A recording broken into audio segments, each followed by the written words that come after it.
Como é que é o nome dessa rodovia aqui? Essa aí tá... Como é que é o Ela nome não dessa... aquece nada, Não. né? Não, né? Como é que é o nome Ela da... só ajuda a transpiração. É. Né? Como é que é o nome dessa rodovia aqui? Essa nem sei que rodovia. É... Não, mas aqui nós estamos na divisa? Não é divisa não. Não é, né? A divisa é lá pra frente, perto pra ir pra São Mateus. Canoinhas a 3 Barras.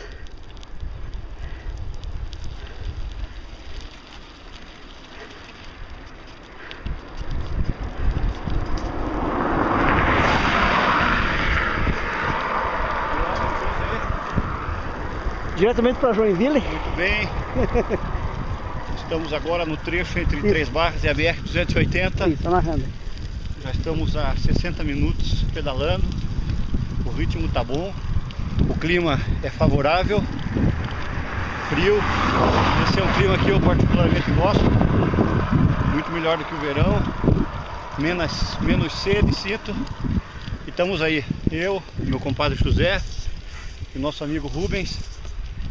Já programando aí uma nova pedalada para São Mateus do Sul, para daqui uns 60, 90 dias. É isso aí, até mais. Entrevista na...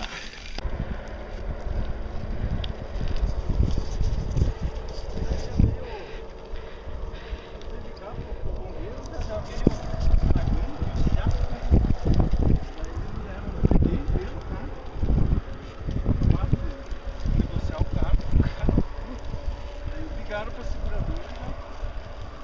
Eles saíram inteiro do carro. Saíram e ficaram olhando só os carros. inteira, né?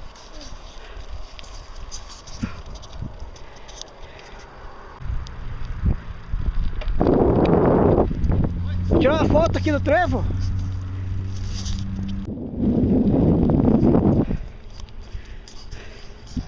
Canoinhas a 3 Barras, voltando para a BR-280.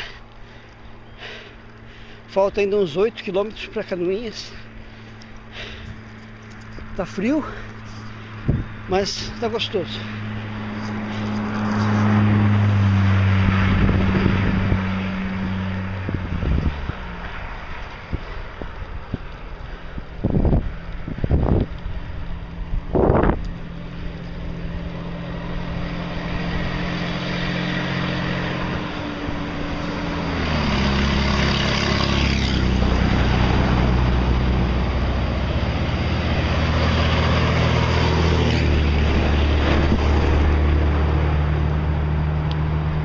Tem uma?